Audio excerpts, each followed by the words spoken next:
Renee, yeah. Man, I got it, wow. Hey everybody, welcome to another edition of Box Seats. This show we talk about sports with comedians, and boy, do we have a lot to talk about today. So let's get the comics in here. My man Howie Bell's up first. Howie, how you doing, sir? Can't hear you. What's happening, Frank? How you doing, good brother? Good to see you. Good to see you. Thanks for joining the show. Appreciate you. Damian Jones in the building too. D Jones, how you doing, sir? Happy Wednesday, my guys. It's a beautiful day, man. How y'all What's happening? feeling? What up, though? Yeah, how does your internet connection look a whole lot better and you in the car and Howie's looks worse? Yeah, I don't know. That's crazy. Let me see. Maybe it's my camera. I don't know. I don't know. Let me see what filmmaker Jason Hayes is doing. Jay, how you doing, sir? How's everything? Hey, what up, fellas? It's all good out here. Yeah. Well, thank you guys for joining the show. I greatly appreciate you. We No got more today. Mo coming. Mo said he's gonna be late. You know he's coming today. Of all days, he's coming. There's no way he would miss today. He probably would call out of work if he was working. So don't even go Right. there. Yeah, y'all already know what he can ready to I'm do. leaving when he get here, so Well, get ready. He'll be here in a few minutes. He'll be in a few minutes. All right, so we got a lot to talk about today, man. I'm gonna try to fly through some of this stuff because I didn't want to mention it.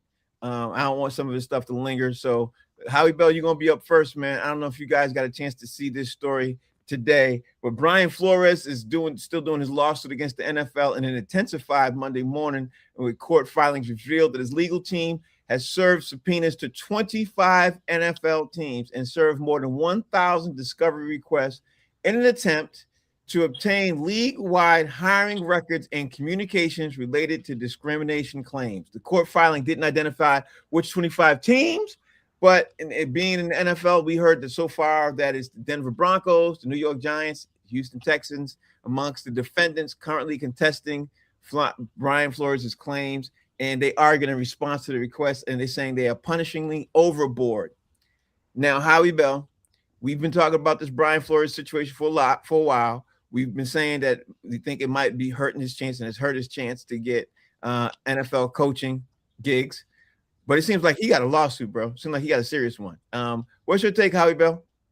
Yeah, and it also seems like he don't give a damn about coaching right now. I mean, he don't care about that. His thing is he wants to prove a point that there is, that is fish and fowl in the, you know what I'm saying, in the air. And I think he got a case, man. Listen, bro, they've been discriminating forever, since day one. So, I mean, he's just going to be the one that's going to, pull out all of the face cards and show people. And, hey, man, he's pushing it like this. They sent out letters to all those. Hey, he got something going on, brother. Yeah, I don't think he care about coaching no more. I think he care about what's going to happen from this lawsuit. Damian Jones, what's your take on this? Because, again, it's 25 lawsuits. 25 NFL teams identified. I'm thinking that it's Brian Flores. I'm sure the New England Patriots is one of the teams. I'm sure the Miami Dolphins is another one of the teams. But again, there's 25 teams. There's only 32 teams in the league. So what's your take on this, D Jones? it's well, he's coaching now, right? He's still with Minnesota, right? No. Yeah, he is. Yes, he is. Yeah. Yes, he is. Yeah. So I'm surprised the NFL still let him be employed while he's suing them. Because he's about to get this Kaepernick type of deal. Is what's about to happen. NFL got two things they can do. They can either settle or they can call top dog law because they're going to need somebody. Yeah. Well, D Jones, I'm believing you with this one, bro. He's filing because he thinks there's been discrimination against black coaches in the league, and he feels he has a case. They need to settle or they want to open up this book. Yeah, that's what I think. I think it's going to be a thick book. Jay, what's your take on this? I mean, D. Jones touched on, as to why people usually settle in these instances. Because when you open up for discovery, they don't like that, bro, because that means you got to hand over all type of stuff. Mm-hmm. And they get all down your throat, up your butt, into the weeds and all that stuff. And people try to avoid that. So I'm wondering if they even offered him a settlement, to be honest. And if they did, clearly he said no. But here's the thing, I'll throw a name out, to the viewers. Kurt Flood. Kurt Flood is the reason why free agency even exists in professional sports right now.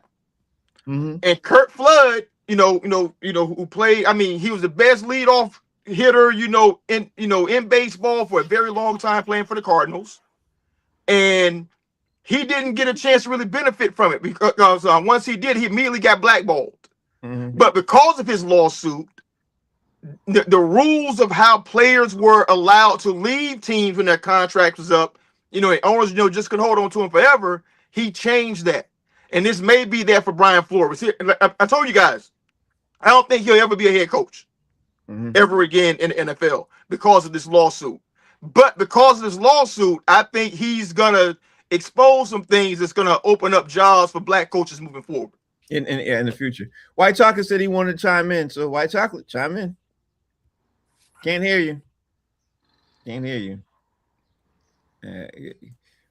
My mic was muted. Hold on. Sorry about that. Listen, Jay stole my thunder a little bit there because I was going to say, most times people do things for selfish reasons, but does he realize that he's kind of being a sacrificial lamb and being like, okay, I'm just going to stay as an assistant and I'm going to expose as much as I can. And I'm not trying to steal what Jay just said, but that's kind of what my thought process is. Like he's the Kurt Flood of the NFL now with this lawsuit, and maybe he's too deep into it that he doesn't feel that it's worth quitting. He feels it's worth fighting for, so he's not going to quit. Well, yeah, there's one thing that none of you guys said on this panel, and I'm gonna just throw it out there. If he wins the lawsuit, he really won't have to care about coaching anymore. That's what I was alluding to. What I was saying, Kaepernick deal. Yeah, go ahead, D Jones. What were you saying? I said the Kaepernick deal. Listen, Kaepernick got enough money. We don't even see him. Yeah, right. It might be that kind of deal. I mean, that's the thing. It might happen with the NFL. He might get killed with that, and I shouldn't say killed. He might get overwhelmed with the amount of money because they don't, like Jay said, they do not want, the NFL does not want this to come out. They did not want this to come out. All right, let's keep it up. And think about, Frank, really quickly, think about how John Gruden got fired. Mm-hmm. John Gruden, he got fired over emails. And all the things, he was saying, amongst his friends and amongst really high-ranking people, like racial stuff, that made it untenable for him to stay on as head coach. Discovery gives people access to the emails, the phone records, and everything else that is, and they normally don't want that to happen. Yep, that's what they do. All right, Howie Bell, let's go back to that, keep the show moving on, man. Howie, I'm sure you saw this earlier today, and I'm sure, this is pretty funny to you, but Aaron Rodgers, when asked today, said that he confirmed that this will be his last season playing for the Pittsburgh Steelers. I thought of you when I saw this. He said, yep. He said, yeah, quote unquote, yes, this is it. So, Howie Bell, you get the first in on this, Howie. What's your take? Man, hey, man, God bless Aaron Rodgers. That dude, man, he came with it. What is he doing, man? What would be his real purpose, or even the Steelers for having him come back for another year? Just think about it. He's just making some money to go home with. You know what I'm saying? It's like, here's your gift bag. Here's some swag. You know what I'm saying? You did a good job, and then that's it, man. Now you confirming that this show last year, you don't even know what kind of season you're going to have. That even further confirms that this is a bunch of BS. You know what I'm saying? I mean, so this is your last year. Get out of here, man. Aaron Rodgers, bro, please, man, go be an assistant principal, man. Get out of football, bro. Hurry up. Please hurry up. D Jones, what's your take on this, bro? Because at the end of the day, man, if he gets hurt, he already made an announcement that this is his last season. If he gets hurt, is that going to still be his last season? What's your take, D Jones? He wants his farewell tour. I mean, he was a great quarterback. I don't know if he deserves a farewell tour, but he's going to go down probably top 10 quarterback of all time. And it's cool to announce it. That way, you ain't leaving Pittsburgh in the same predicament next season. You know what I'm saying? And, fellas, I do got to go. I just got a little text. I got to get out of here. And I'm glad I got out of here before Mo came. So I'll talk to y'all later. Let me say something real quick, Frank. I don't think he's going to go down as a top 10 quarterback. Of all time. He's top 10. Of all time? Yeah, he's top 10. He's top 10. Jay, what's your take on this, bro? How are you looking at this situation? Aaron Rodgers confirming this season will be his last season. I'm surprised that Aaron Rodgers still thinks he's playing. You know what I mean? Like, think about it. From the time he left Green Bay with that ridiculous first season with the Jets, where where he got hurt in the first game on like the second or the third play. Mm-hmm. It's been all downhill from there. Pittsburgh made it, to the playoffs last year. I mean, not in large part because of how he played, but because of how the defense played, and how they could run the ball. I agree. How we said, it's a farewell tour. He's getting to wave goodbye to everybody, on the way out, and like saying for sure this is it. But to me, man, I don't think he moves the meter too much for Pittsburgh one way or the other. I 100% agree with that. Steve, what's your take on Aaron Rodgers confirming this? Steve, let me just say this before you answer. I think Aaron Rodgers loves attention so much. He made the announcement before the season so he could get all that. You know what I mean? I think that's what he's more concerned about. The flowers that he gets. But that's what's my take. What's your take on this, Steve? I wouldn't put it past him because he's an egomaniac, like Exactly. Lamar. Yeah. And I heard and just read now that his wife was a part of the decision making to tell him to go back. So I think that it's twofold. He's trying to leg out one more year, another $25 million. It's easy money for him because he's not going to put up numbers. He's not going to be that good, but he gets the farewell tour he's looking for. And it's unfortunate that you're not going to see the good Aaron Rodgers at the end. That's what happens with a lot. We haven't seen the good Aaron Rodgers in 10 years, man. Yeah, it's been a few years, but what I'm saying is these guys like to hang on and hang on and hang on, and they're a shell of themselves, and it's unfortunate. I mean, it'll be good for laughs on here. It'll be good for laughs on here. I'm sure Howie will have a ball, but overall, I mean, just watching him play for Pittsburgh this year, it's going to make us all cringe. All right, Howie, let's keep it moving on. I want to talk about the next story before we jump into the NBA because we got some stuff that we got to talk about the NBA. But the last one right now for the NFL, the league is possibly talking about expanding to 18 games. And when there was a question to Dallas Cowboys owner Jerry Jones, he downplayed his concerns about physical toll and competitive disadvantage on his players because he said, quote unquote, the wear and tear is a lot less than a night out of the town. He told Yahoo Sports on Tuesday. What? And then he said, everybody ought to think about that. Stop. It isn't like they would be home in bed resting up. That's what Jerry Jones said at a phone meeting. So that kind of tells you his thought process that he's sitting there having with the owners. You know what I mean? But they wouldn't be getting knocked out by a 300-pound lineman either. Hold on, Jay. Let Howie go. Go ahead, Howie. The slave master has spoken. Listen, man. Jerry Jones, man, this guy, bro. Listen, okay. Well, let me say this about the thing. I think that they can go another. Let me just start there. I think they can go another game. They already got how many preseason games now? Went down. It was 4. Now it's 3. That's going to be 2. And now make it 2. I think that's I'm okay with that. You know what I'm saying? With it being 2 preseason games and then starting the season, I'm okay with that. Let me just start there. I'm not all the way opposed to that. But at the same time, it's not as bad as a night out on the town. Does he really compare that? You know what? This dude is weird. But at the same time, I don't think that it's a big deal that they add an extra game. You know what I'm saying? Regardless of what he's talking about. I think that's an extra paycheck too. And I think that's extra time, you know what I'm saying, for, teams to line up different ways. I always thought it was a waste of time to do all those preseason games anyway. So if you're going to have, those games, make it a part of the regular season. So I ain't mad at that. Jay, where you at with this? Jerry just look in the camera and say, listen, we don't worry about them goddamn bucks. Mm-hmm. When that buck breaks down, I'll just go get me another buck. I ain't worried about what they do, right? I mean, that's essentially what he's saying, but also what he did, very cleverly. If you are talking about anything preseason related, that's nothing to do with the regular season because starters don't play in the preseason. Mm-hmm. Yeah. You know what I'm saying? So it's like, say, well, what we'll do, we take away 1 preseason game and just add, a extra NFL regular season game. That ain't the same thing, bro. Mm-hmm. You know what I'm saying? Now, who it hurts more than anybody are like undrafted players who are good enough to make a roster, but they don't get a chance to show what they can do to contribute to the team because that's how they make their bones is in preseason. So either their scouting departments are gonna have to be like really on top of it and not missing the draft, or they gonna miss out on a lot of talent because they won't get a chance to be showcased properly. But more than anything, I just think it's disrespectful, bro. I mean, it's one thing to go from 16 to 17, but that wasn't good enough. Nah, let's go from 17 to 18. And all that affects the owner's bottom line, the streamer's bottom line, you know, and the network's bottom line at the expense of the players. And that is absolutely ridiculous to me. Steve, you want in on this? Yeah, I agree. And here's the thing. How do they get extra pay or an extra week's pay?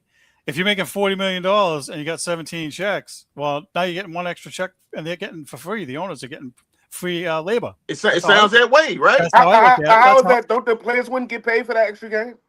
Well, think about it. Right now, they're getting paid for 17 contract. games, right? Their contract is $40 million for the season. So whether the season's 17 games, 18 games, or 40 games, they still get the same pay. Right. Right. They can make an addendum to that, though, can't they? They can make an addendum. Only if the will guys they request? No, only if the guys request more money. So I know how he's saying, hey, a game check is $2 million. If we add, that's what I'm thinking. Actually, because I'm sorry, I don't think they do that. I don't think my thoughts was it's another check, but the way y'all make it seem like it's not us. How you can't talk while he's talking. Let him talk. Let him finish. Go ahead, Steve. I get where Howie's coming from, but what they're doing is it's not another check for the players; it's a check for the owners because they're going to get all the TV stuff.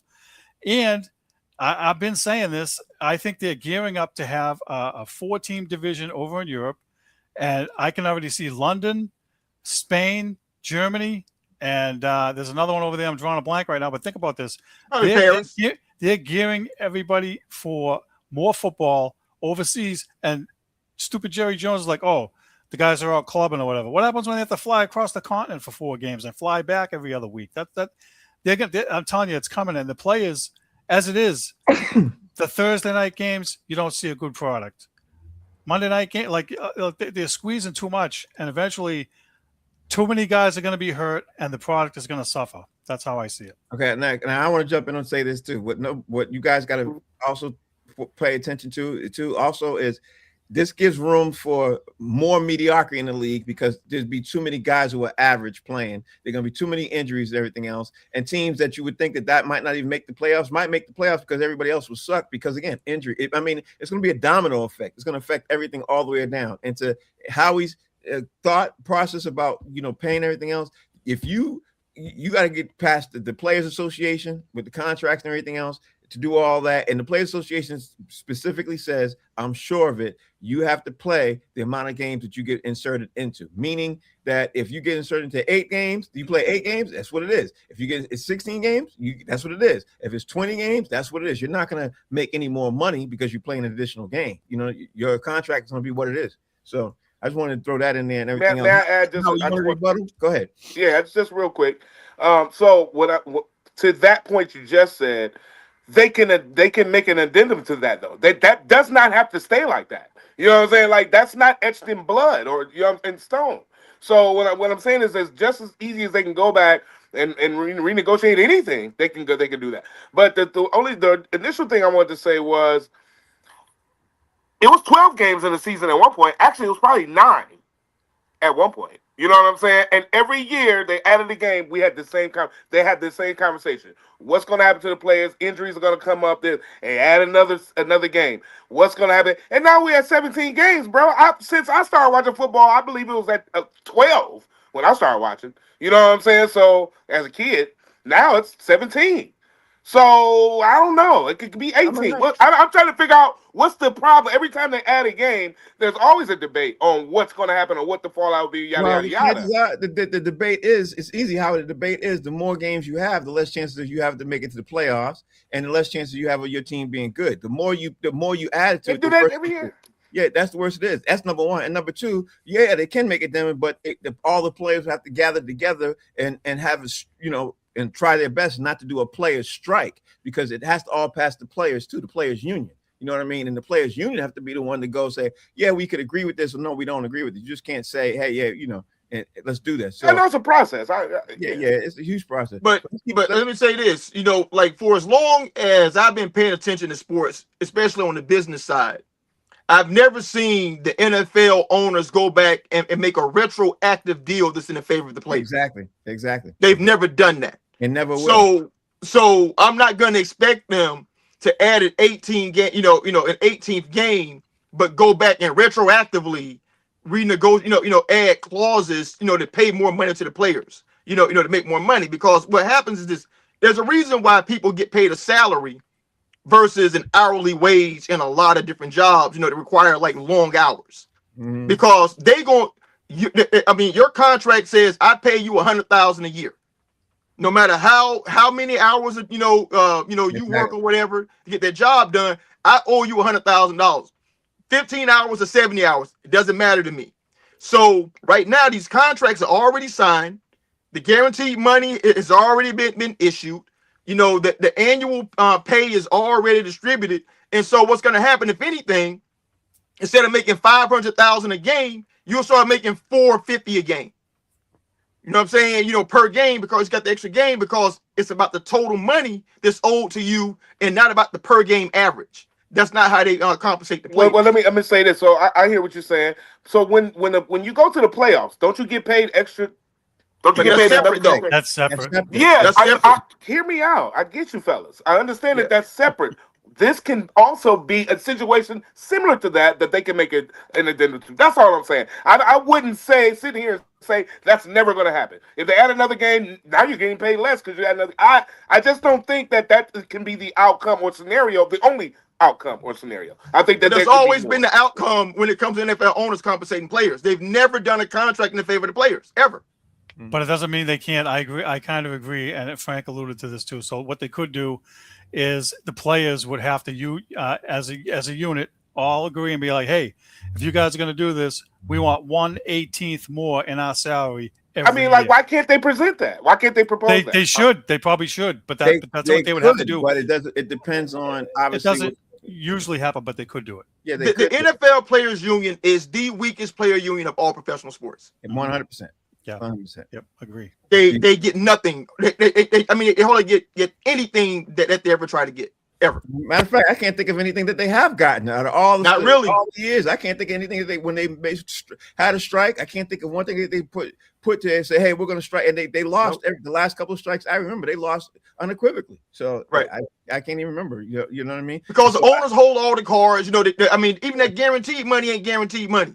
Yeah, so they have very little leverage, to like make owners do anything. Yeah, this is not the NBA, because the NFL players, you can get a so-called guaranteed contract right now, and you can get cut tomorrow. So it doesn't mean that's why Bill Belichick was what was known as the evil empire, because he can give you a guaranteed contract, but he can still turn around and cut you, and he did it several times. You know what I mean? But worse than that, though, Frank, worse than that is when Michael Vick got in trouble.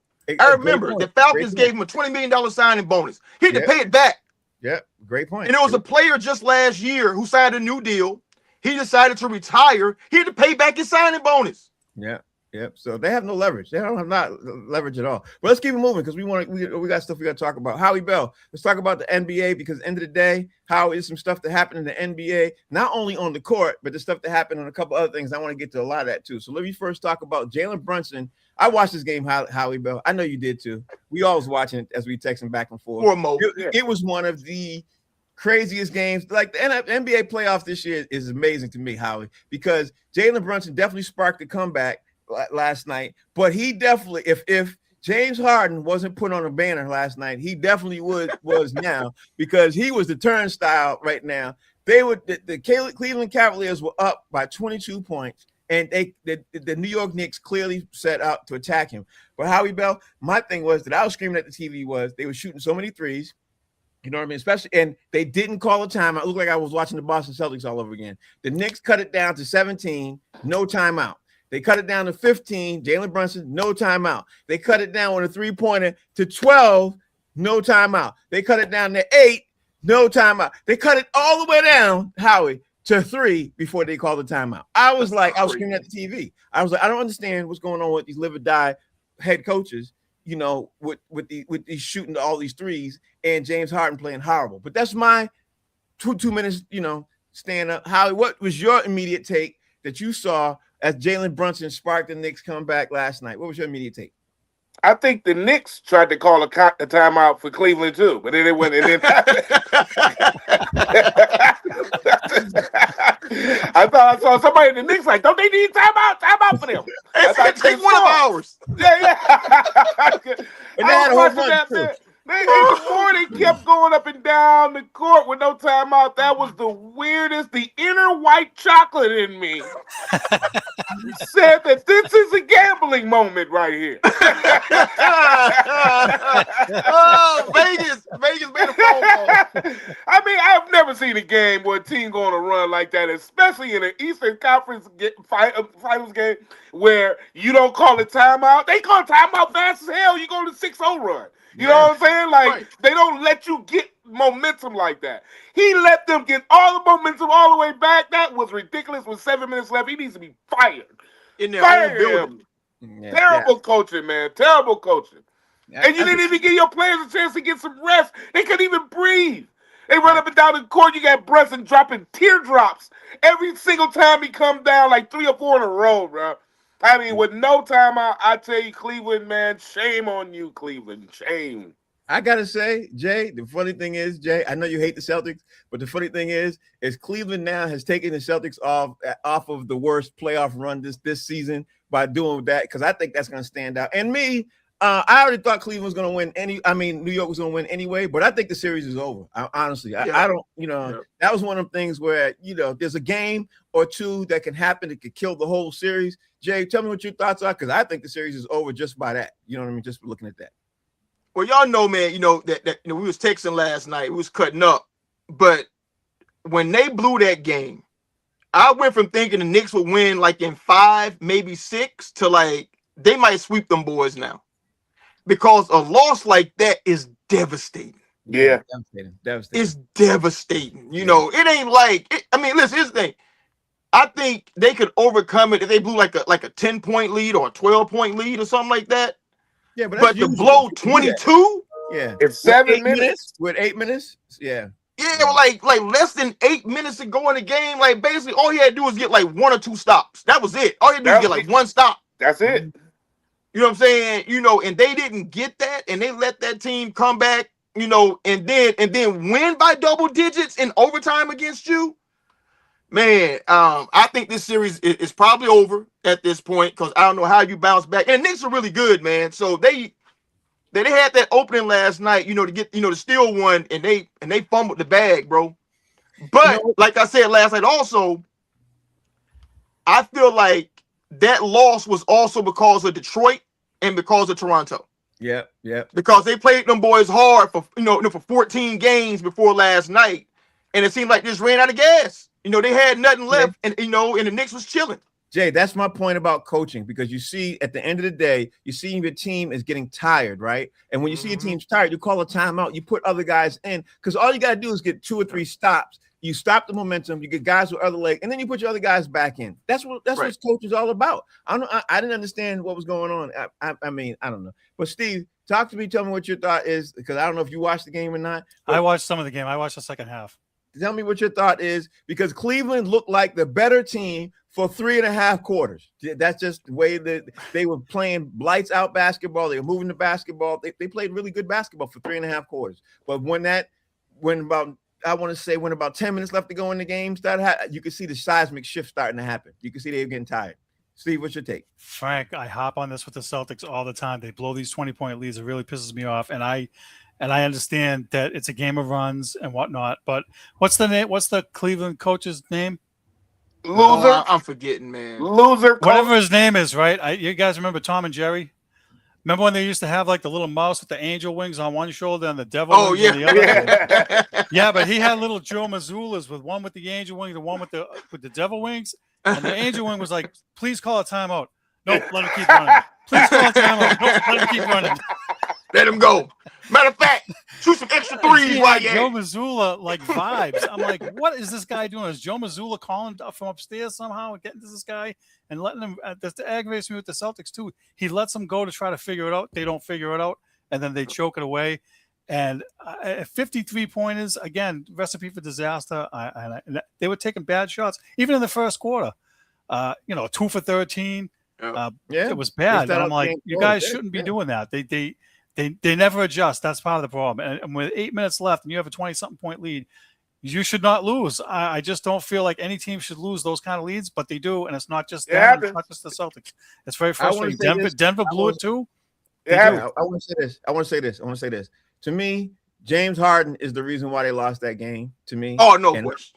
And I'm so upset about James Harden because James Harden saw what was happening, been in that situation several times, and continued to take 3-pointers. Even if they didn't call a timeout, he had the ball. He dribbled when he was dribbling the ball. He was dribbling it. There's like 4 possessions in a row when they swung the ball to him, and he dribbled out. And I specifically watched this. He dribbled out at least 10 to 14 seconds off the clock, and then took a 3 for at least 4 possessions in a row. Got me really upset. So I blame a lot of this on James Harden. So my question to you guys is, and I'm not going to stay long on this at all, maybe 10 seconds each. Just tell me, do you think James Harden, if they lose, what do you think happens to James Harden, Howie, if they lose this series? Because You know what, man? Honestly, I hate his style of basketball, bro. I do too. I never liked it. I never liked hate his game, man. I hate it. I hate it. What do you think happens to him? I think he still has maybe a season or two left because he's not.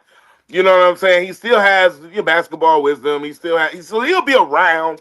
Will he be a starter? Probably not. But I think he still stays with Cleveland. All right. What about you, Jay? What you think? You got 10 seconds. Even 10 seconds. I think he stays with Cleveland. He still got some tread on the tire, but I just think that he's gonna just be like a diminishing player moving forward.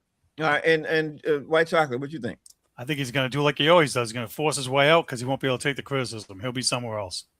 And that's what I think. That's why I was getting ready to go with that. I think if they lose, I think he's going to try to force his way out. And I think because the criticism is going to be all on his shoulders, and I think that's exactly what's going to happen. But who's going to trade for him at this point, though? With the resume. Believe me when I tell you, there'll be some teams out there that will trade for him, and because they're going to put butts in seats. It's always like that. Let's move on, man. We got to talk about game 2 tonight, man. This game I'm really looking forward to is Howie Bell's the Thunders versus the Spurs. Yeah. And I sent you guys this text, this thing. I hope you guys watched it. I'm sure you guys saw it on ESPN about how far back this Chet Holmgren and Victor Wembanyama incident thing goes. It looked like it's extremely personal. I didn't realize it went that deep, but Howie Bell, I think it's so personal. I think that Wemby is going to make sure and try his best to make sure that the Thunder don't win one game. That's what I think he's trying to do. Because Frank, how far did it go back to? Like high school? It went back to.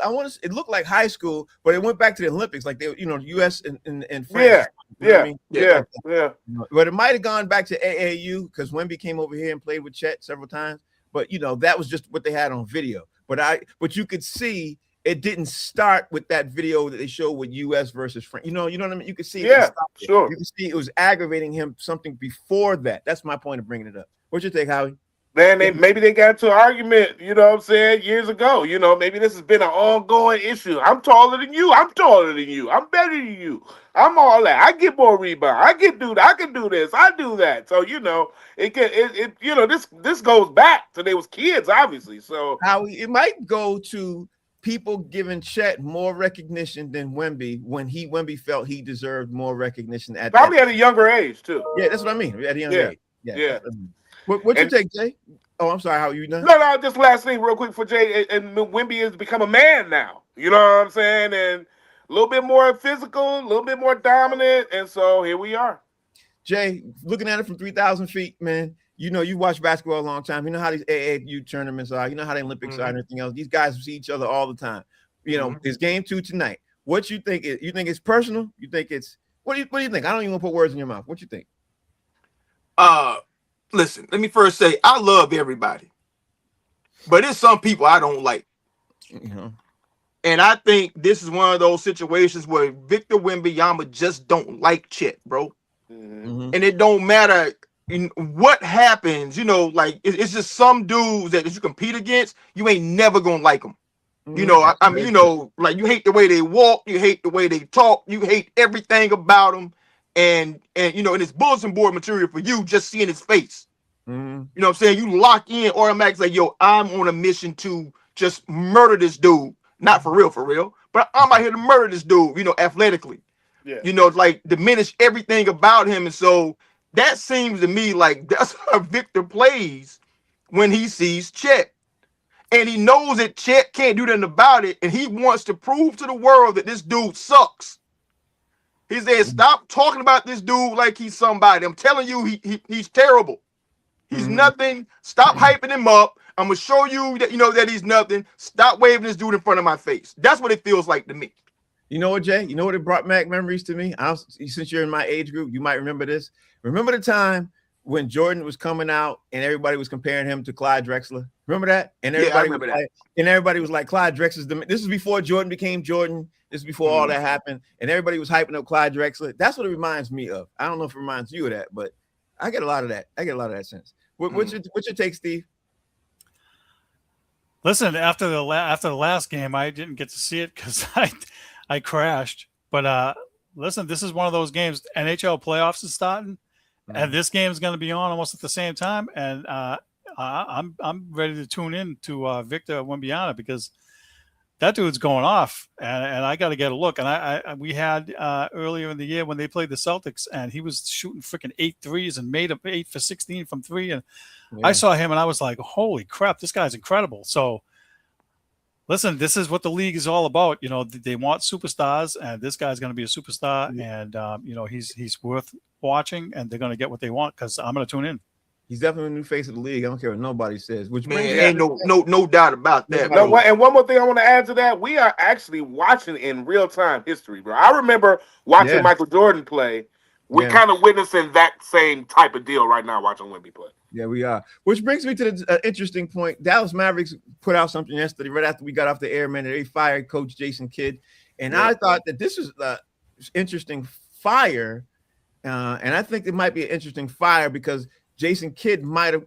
I'm speculating. I think Jason Kidd might have gone up there to resign because he might be trying to get another head coaching job, or maybe he's sick of what's going on with Dallas overall. I don't know, but I think there's more to it than what than we are hearing. That's just my take. Howie Bell, you heard the Dallas Mavericks fired coach Jason Kidd. What's your thoughts?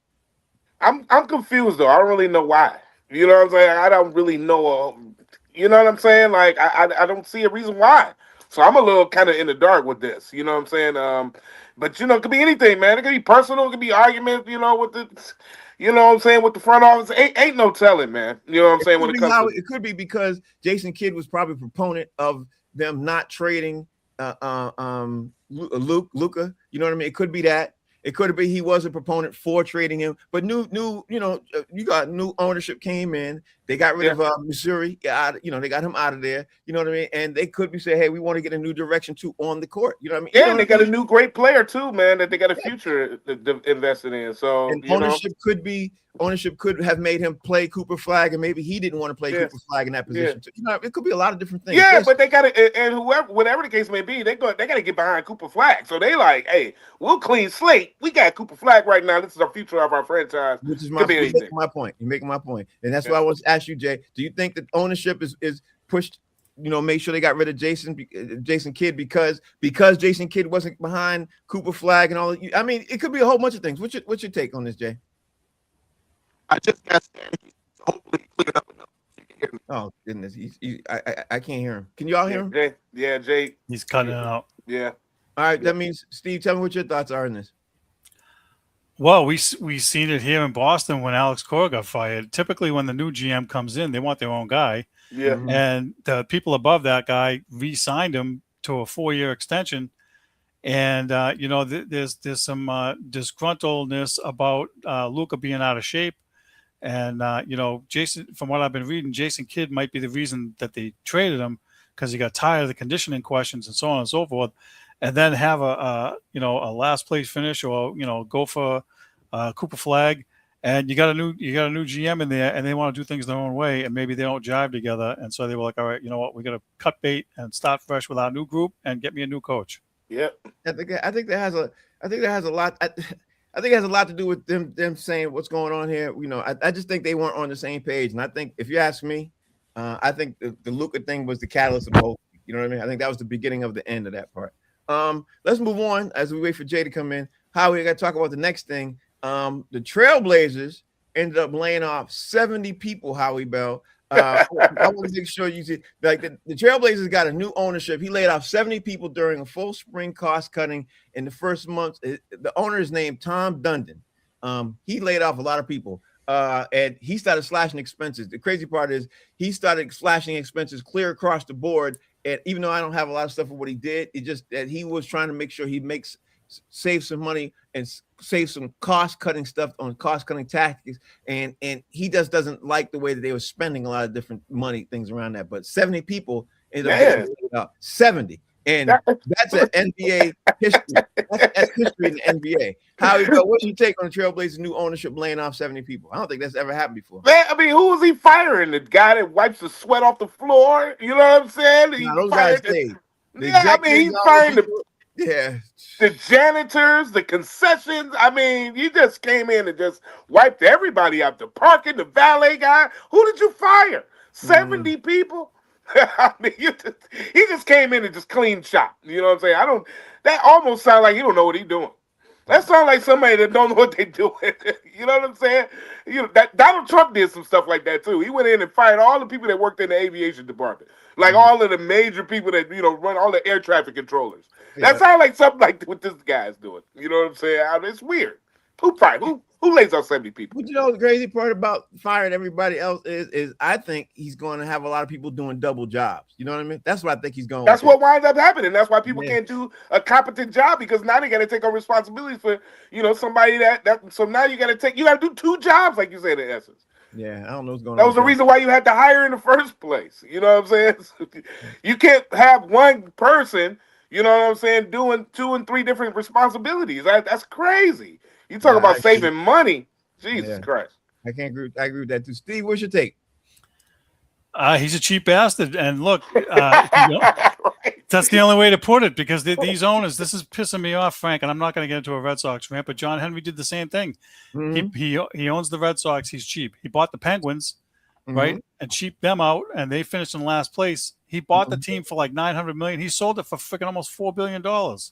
That's what these guys do now. They're not into the winning. They're into the portfolio, making money and making profit. This guy owns the Carolina Hurricanes. When he bought the team in 2017 and 2018, he got rid of the television broadcasters and fired them, and keeps the coaching staff low. And so, he has a history of this. And the poor Trailblazers, I mean, imagine, we're in a rough economy, and this guy just decides, I don't need these 70 people. Like, that's awful. It's first, Steve, like, who are these 70 people that got to go beyond the people that work? One of them's a longtime reporter. He fired. Oh, man. Yeah, he definitely cleaned the house on that. Jay's back. Jay, we were talking about Jason Kidd's firing when you left. What's your take on this, bro? I think the static is back a little bit too, but hopefully you can hear me. You sound good. Yeah, keep going. Well, with Jason Kidd, man, the way it works in professional sports, every GM kind of wants to bring in their own coach. So that's not uncommon. And Yeah, it's not working out. We're losing you again. Yeah. It sounds like it might be his Wi-Fi, on his end. I'm not sure about that. All right. We talked about the Portland Trail Blazers. We did that. Everything else. Howie Bell. Now we have to keep this thing moving, because I want to keep on talking, and let's see where am I at. We talked about Jalen Burst. We talked about the game tonight, and all right, let's talk about one other story that I skipped over earlier, but I want to make sure we get in it because I didn't get a chance to talk about it and everything else. But the numbers came in for the MMA debut of the Ronda Rousey fight and everything else. Now here's the numbers. I don't know if you saw this, but Howie Bell, Ronda Rousey fought Gina Carano. The event is now the most watched MMA event in U.S. history. The Tuesday press release that came out from Netflix and MVP stated that the Saturday event averaged 12.4 million global viewers and peaked at 17 million in the United States. Specifically, the card averaged 9.3 million viewers and peaked at 11.6 million, all under Jake Paul. So Jake Paul got it, Howie Bell, and I think we're in a new era of wrestling. I think MMA. I think we're in a new era of this. Howie, what's your take? If there's that many people that watched it, that must mean there's that much interest in it. You know what I mean? So, and Netflix has it. What's your take, Howie? People been interested in MMA since it kind of came, man. Like it has been going nothing but up and up in popularity. You know what I'm saying? Because boxing is kind of, you know what I mean? It's kind of plays. So people are a little more bloodthirsty, a little more combat. You know what I'm saying? People like MMA. It gets a little closer to real. Closer. I won't say all the way, but definitely closer. And so people like it, man. And so that's what it is. And then two women fighting, who everybody wants to win is the classic line. Everybody wants to see a titty pop out. So people love women fighters. So so here we are. You know what I'm saying? I'm not surprised, man.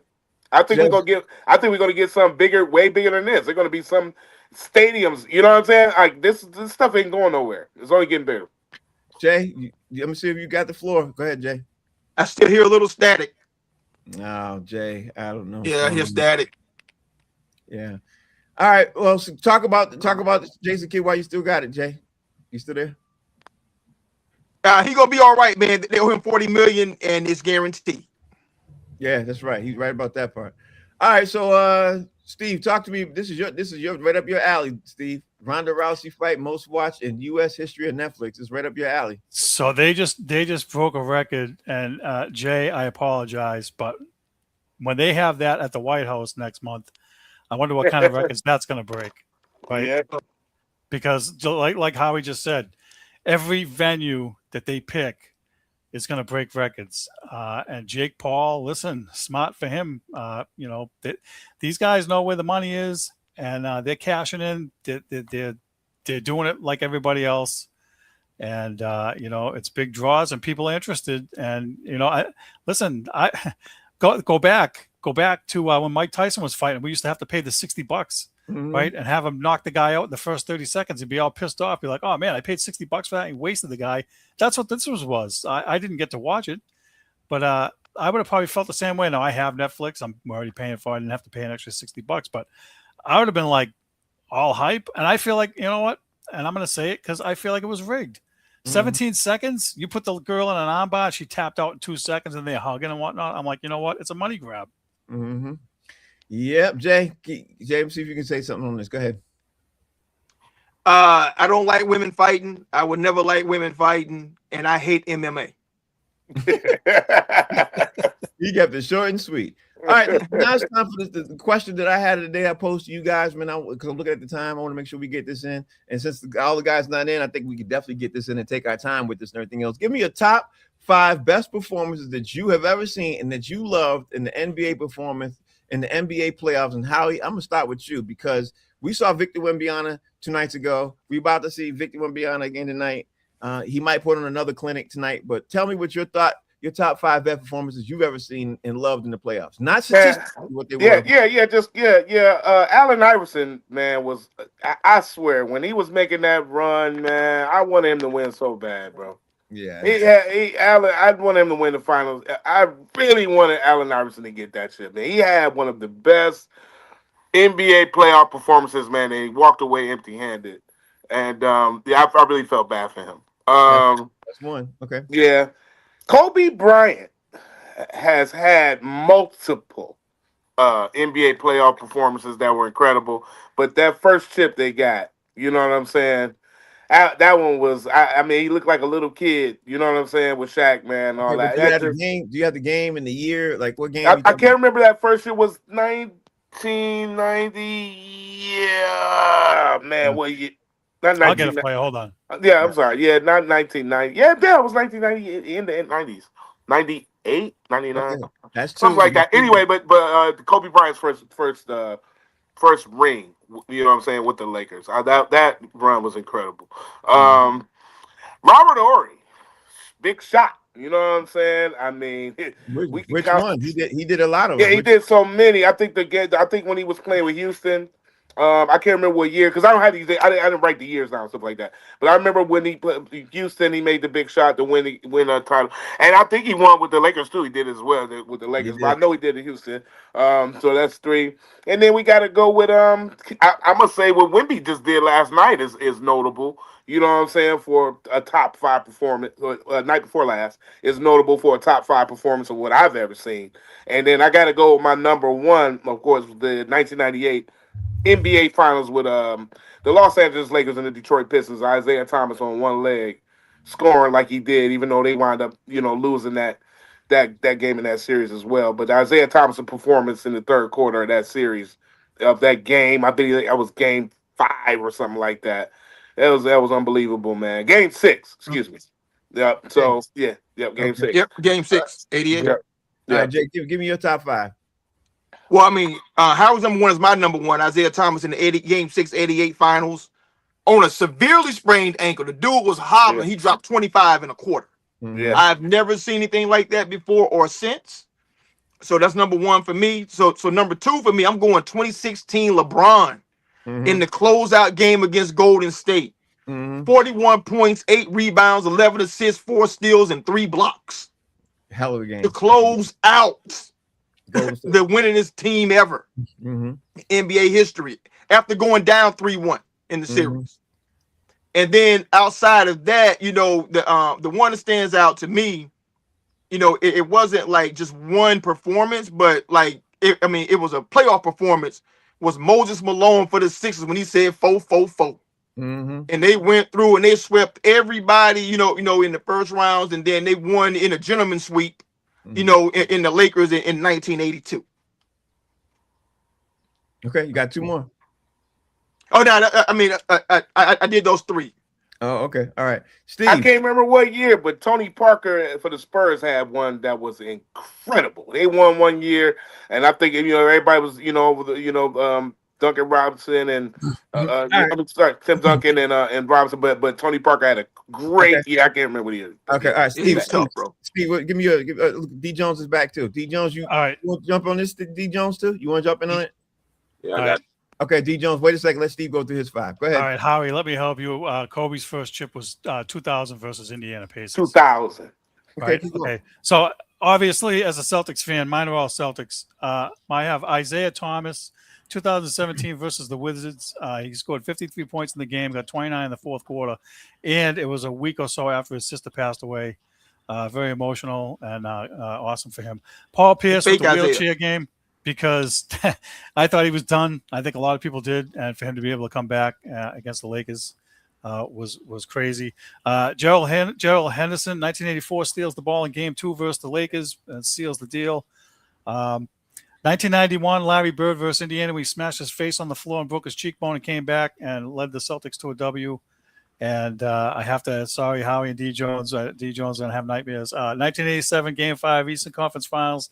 Larry Bird steals the ball from Isaiah with 5 seconds left. Oh, that's my number 1.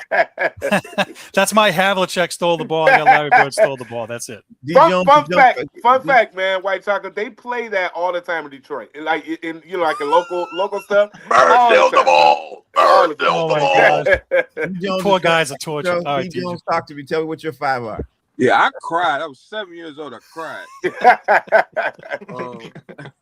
I gotta go. D Wade, Miami, when him and Shaq was going against Dallas. D Wade was the best 2 guard in the NBA at that time. No question. Then I'm gonna have to go. That's 1. Iverson, the game when he stepped over Tyronn Lue. Yeah. Man, that was classic game right there. NBA Finals. Yeah. Number 3, Reggie Miller against the Knicks. Scored like 9 points in 12 seconds. 11 points, 12 seconds. 11, yeah. That was unreal. I remember like, what in the world's happening here? Then I'm gonna have to go to I don't want to say his name. But he killed my Pistons. He put up like 24 points in the second half or something crazy like that. That sounds like LeBron Ramon James, Sr. Yeah. But number 1, the greatest performance I ever seen by any individual on a broke ankle. He got bit by a shark, and then they stepped on his foot. I never seen anything like it, man. Never. 1988, Isaiah Thomas against the Lakers, man. The best game I ever seen, ever. 1 foot. 1 foot. All right, anybody want to say one last word before I move on to the next story? Everybody's quiet. I love it. Stop fighting Ronda Rousey. Let's say that. Well, Jay, you didn't get a chance to jump in on that Ronda Rousey conversation, so I'll let you you give me, now your volume is clear. You give me the last couple minutes on that. I don't like women fighting. I don't like MMA. I Mhm. think it's trash. I think it's a sport for mouth breathers. Like they call boxing the sweet science for a reason. You can actually see strategy. You can actually see things going through, and like the slow takedown of somebody. I mean, if you got to see fighting, to me, there's no real rhyme or reason to that. And I'm never going to be a fan of it, especially given the people that they attract to the sport. I know that ain't my crowd at all. It never will be. Okay, so the next story we're gonna do a fast break on this one. You guys give me 30 seconds. Lamar Jackson was not present for the first day of OTAs. Again, Howie Bell, as we jump into the NFL, Lamar Jackson, under new coach, new regime, and everything else, was not present again for the OTAs. People are like, no big deal because OTAs is no contact, everything else. What's your take, Howie? 30 seconds. He's one of the 10 quarterbacks better than Aaron Rodgers. But anyway, Lamar Jackson, man, not being present for the OTAs, I don't think it's a big deal. You know what I'm saying? Not right now. You know what I'm saying? He'll get in the groove. I don't think it's a big deal. Okay, so that D Jones, what's your take on Lamar Jackson not being present for OTAs? Drake May never do that. Okay, that's what I feel. He needs to be more like Drake May. Okay, yeah. All right. Jay, where you at with this? Never compare Lamar Jackson to anybody named Drake. Mm-hmm. Okay, it's an inherent awfulness to anybody named Drake. Mm-hmm. To me, it ain't nothing to see. I mean, if he didn't come last year, why would this year be different? You know what I mean? So I mean, that apparently that's what he does. He's gonna show up ready to play. He lives in Florida. He trying to drink in his last little piece of calmness, before he gets into that grind again. So that leaves you with you, Steve. Steve, what's your take on Lamar Jackson not present for the OTAs? It's not a big deal. He did go to the first voluntary minicamp. He's probably been in contact with the coach, and you know what? They got to keep him healthy. So it's early. There's no issue in my opinion. All right. Well, I'm gonna just leave you guys with this and say that when you have a new coach and a new system and everything else, I think it'd be best if you did show up. But hey, I ain't mad if you don't. Anyway, Howie Bell, just looking at that time, bro. Look like we got to get roll up out of there. Tell us what you got going on, how we can follow you, all that's good stuff. And I got to make a suggestion for another day, man. We got to do the top 10 quarterbacks of all time that we think are better than Aaron Rodgers. We got to do it because I don't think he's a top 10 quarterback. But anyway, so there we go. So my name is Howie Bell, of course, Howie Bizzle. You can find me on the gram. And, man, I got big shows coming up. I'm on my way back to L.A. tomorrow. I won't be on the show tomorrow, fellas. Unfortunately, I'll be in flight. On my way to Cali, I got big shows, man. My boy Screw the Rules, and I got Chocolate Sundays this Sunday, man, hosted by my man Ron G. So, LA, here I come. I'm on my way. Oh, yeah, I'm going to do a Nichelle Murdoch show tomorrow night at the Comedy Store, too. So, I'm up to the belly room. I love that show. That show. Yeah. Tell Michelle I said, hey, what's happening? We'll do. D Jones, tell everybody out there how they can follow you. What you got going on? 313 D Jones this weekend. I'll be in Indianapolis. At some bar, I don't even know the name of it. Sometimes they just book you at places. That's bars, just regular bars. So I'm taking that money. Being a whore this weekend for comedy. There it is. Jay, filmmaker Jason Hayes, everybody out there, what's going on in your world? Once again, I apologize to my boy D Jones. Had I known he'd be spending so much time in Indiana, I wouldn't have trashed him. I talk dirty about Indiana. my boy having to go out there and deal with them people. Hey, you can follow me at JD Hayes over at Fan Base. I'm out here, man. Steve. Follow me and Frank on Boston Straight Shooters on Facebook and YouTube. Yeah, we'll be there tomorrow night. Guys, thank you guys for obviously tuning in, watching us, sharing all that other stuff. Name of the show is called Box Seats. We're on every day, 6:00. This is what we do. We talk about sports. Tomorrow's show, we got to talk about the teams. I meant to do this today, couldn't get to it, but we got to talk about all the teams that are trying to obviously pursue Giannis. We also want to talk about the Lakers and the Lakers situation with going on with LeBron because some stuff has been developing. We're going to talk about some other teams that are looking and firing their head coach. We got a lot of stuff to talk about. Anyway, that's the name of the show. It's called Box Seats. Thank you all for tuning in. Howie, Jason, White Chocolate, D Jones. We'll see y'all. Peace.